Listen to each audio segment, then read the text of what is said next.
Okay, today I am going to revise the chapter that is 18th century political formation. For the revision of this first term which I have given you, that is chauth. Chauth क्या होता है? It is 25% of the tax which is being claimed by the zamindar.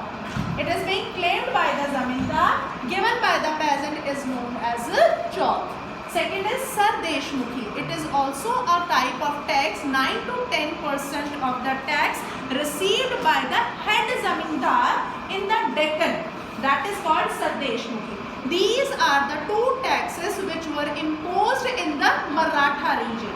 So, before proceeding to the further, I just want to explain you about the Maratha. As Marathas, Shivaji's area, Shivaji has expanded Maratha Empire in 1627 to 1680, and in his empire he has taken and consolidated empire up to the north, up to the east, up to the west and southern part with the help of two groups. One was that is Kunbis, pastoralists and peasants, they had helped them, and another was the warrior families who protected and helped them.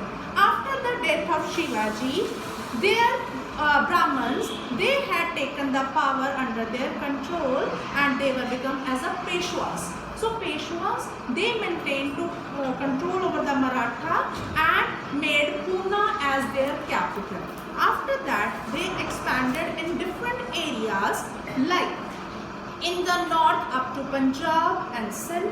In the west, it is up to Rajasthan, Gujarat. In the east, up to Bengal and Odisha, and south up to Tamil Nadu and Kerala too. So they had expanded this empire in a proper way, and they had maintained their trades also. They had developed the silk, and silk के outlets भी उन्होंने पूना के अंदर बनाने start कर दिए थे.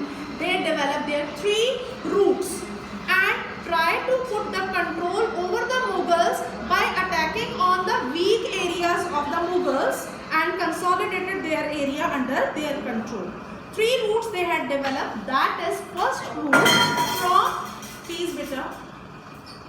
first route they had developed from Agra to Surat. Second, from Lucknow to Allahabad, and third route they had maintained from Pune to Nagpur. So it was the Mughals who had, it was the Marathas who had put their control and dominance over the Mughals and tried to maintain their own region during that period of time after the Mughals and tried to consolidate their area. So second question, that is from your assignment.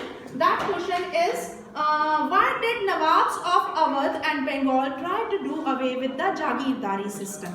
As Jagirdari system was introduced by the Mughals, they appointed Mansabdars. But after the death of Aurangzeb, Mughals were becoming very weak. Mughals जो है वो weak होते चले गए, and they were no successors of the Mughals were not able to put a control over their empire.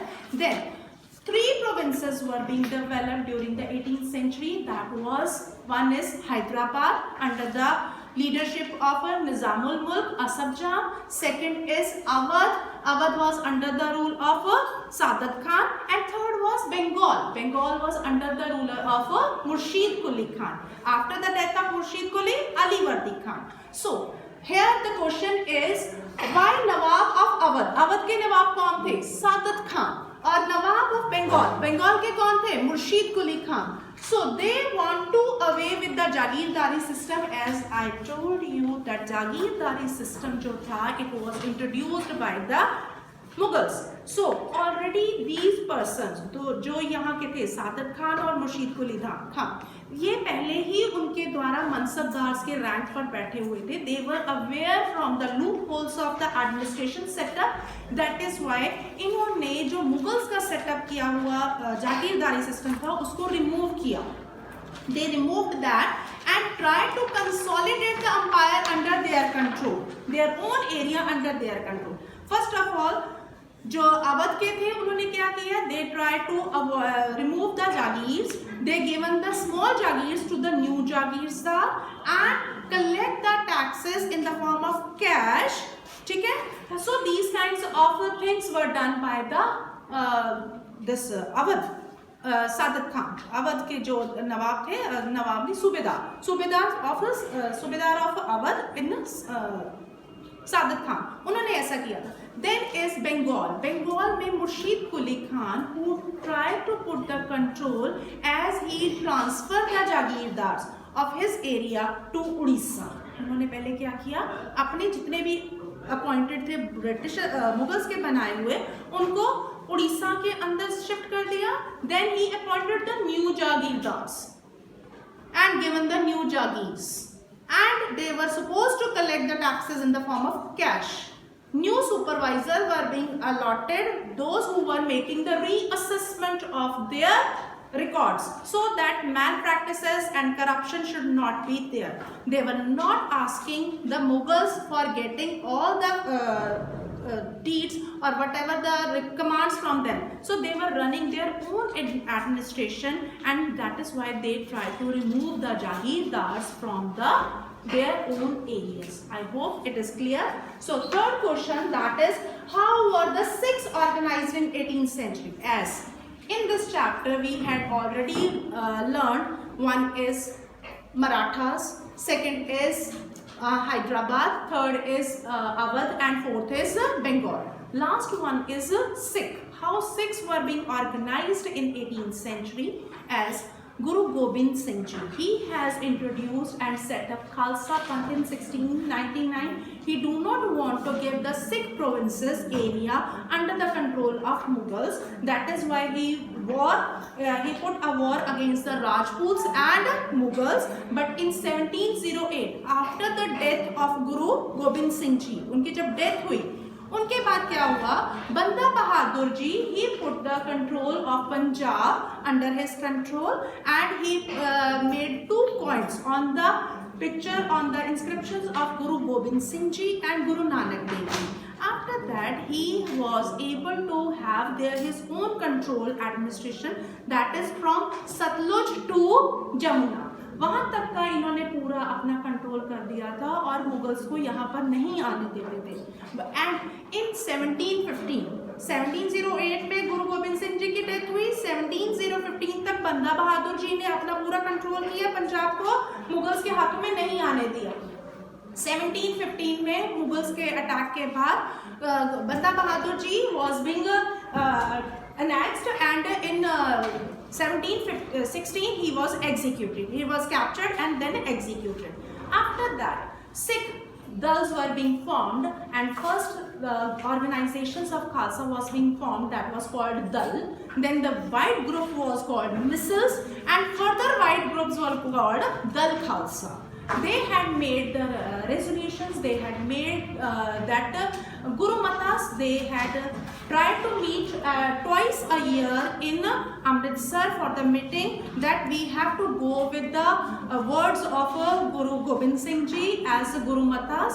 So they meet on one, that is Baisakhi Day, second on Deepavali Day, twice a year in Amritsar, to go for making the Punjab as an independent nation. And second thing, they had also started the policy of Rakhi. Rakhi ये पंजाबी का word है। Rakhi means रक्षा करना. It means peasants were only allowed to give 20% of their land revenue to the required, so that the protection of that area can be done in the proper way. After the death of Banda Bahadur Singh Ji, Punjab was again in the disintegrated way, and Maharaja Ranjit Singh put his control over this area. He has also incarnated the same coin as Banda Bahadur Ji, one coin he has again given, and tried to put the attack on the Mughals and take the Sarhand back from Mughals. And now Punjab was being extended from Indus to Jamna. Earlier it was from Satluj to Jamna, now Indus to Jamna. But it was fragmented. Fragmented होता है टूटा टूटा होना, divided और bifurcated in different provinces. Maharaja Ranjit Singh put it in a proper way, in a united way, and made Lahore as a capital in 1799. With this, he was able to make Punjab as an individual area. Is it okay? I hope it is clear.